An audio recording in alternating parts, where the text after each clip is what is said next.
네, 앞서 보신 대로 어제 천안에서 코로나19 확진자가 3명 발생한 데 이어서 오늘은 천안 1명, 아산 2명, 그리고 대전에서 3명이 추가됐습니다.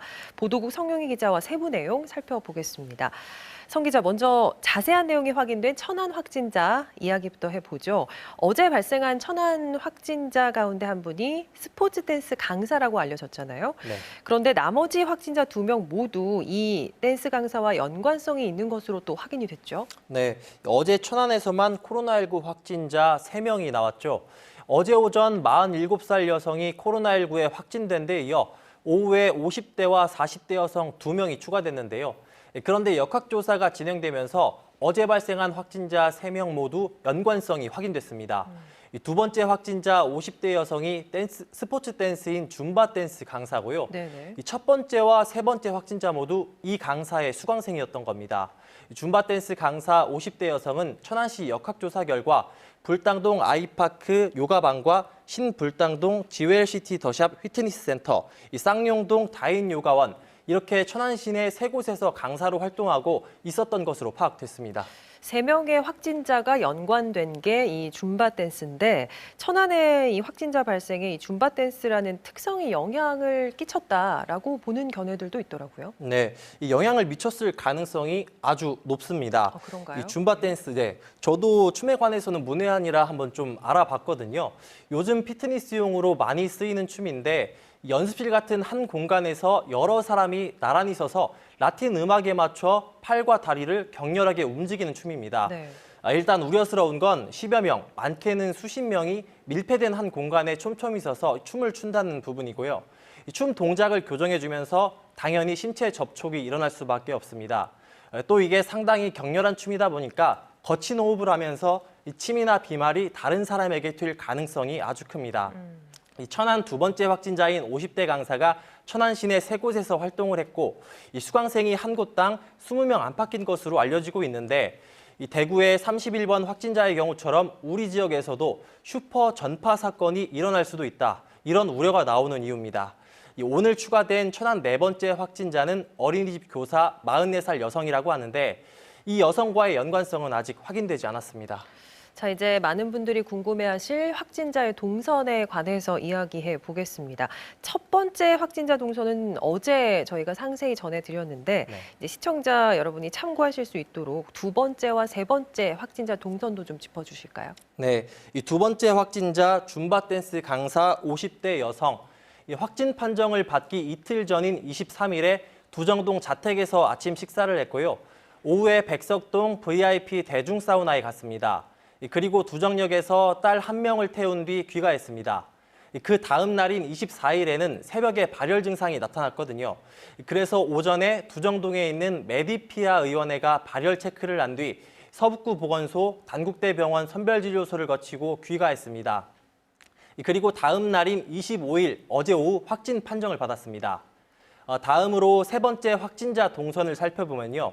세 번째 확진자 47살 여성, 미용실 원장입니다. 확진 판정을 받기 엿새 전인 19일부터 22일까지는 주로 쌍용동 뮤즈 헤어 미용실과 불당동 자택을 오갔고요.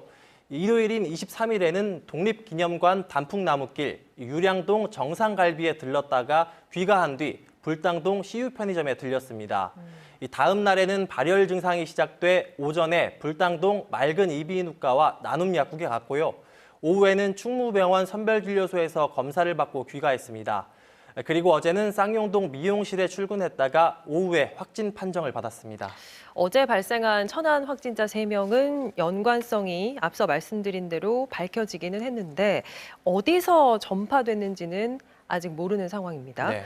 대전에서 오늘 추가된 3명도요. 간호사, 연구원, 영무원 이렇게 직업이 다양한데 그렇죠. 계속 얘기가 나오는 이 지역사회 감염, 대전과 세종, 충남에서도 진행 중이다. 이렇게 볼 수 있을까요? 전문가들 사이에서도 의견이 좀 많이 엇갈리더라고요. 네, 의견이 제각각인데 일단 가장 우려되는 건 바로 그 지역사회 감염입니다. 이 지역사회 감염 뉴스에서도 자주 등장하고 있는데 정확한 의미 잘 모르시는 분이 많아서 먼저 좀 짚고 넘어가겠습니다. 이 지역사회 감염은 한마디로 감염원을 찾지 못하는 감염이라는 뜻입니다. 해외여행 이력도 없고 다른 확진자와 접촉도 없는데 확진 환자가 발생한 경우입니다. 그런데 감염이 혼자 될 수는 없는 거겠죠. 감염원은 분명히 있는데 역학적 연결고리가 없는 이런 사례가 지역사회 감염입니다. 네. 이 대전과 세종, 충남 첫 번째부터 다섯 번째 확진자까지는 대구나 신천지 교회와의 연결고리가 나왔는데 그 이후 확진자들은 아직 감염 경로가 안 나오고 있거든요. 이 지역사회 감염 사실상 시작됐다고 봐야 할 것 같습니다. 네, 그렇다고 한다면 쉽게 말해서 이제 내가 어디에서 어떻게 감염될지 알 수 없는 상황에 놓인 거잖아요. 네.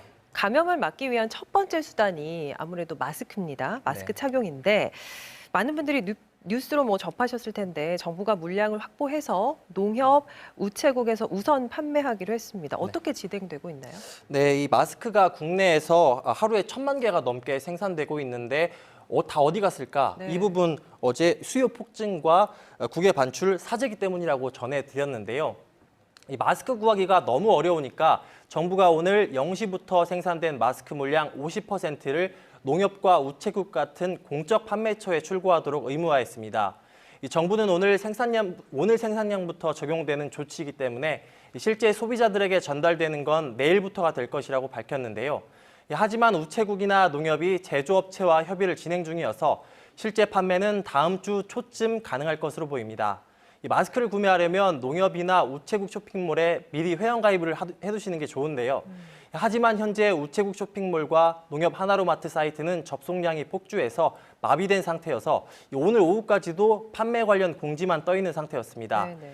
다음 주 판매가 시작돼도 접속자가 폭주해서 구매가 쉽지 않아 보이는데 미리 좀 조치가 필요할 것 같습니다. 네, 오늘 들어온 지역의 추가 확진자 발생 소식 그리고 정부가 발표한 마스크 수급 대책 현황까지 알아봤습니다. 보도국 성영희 기자 수고했습니다.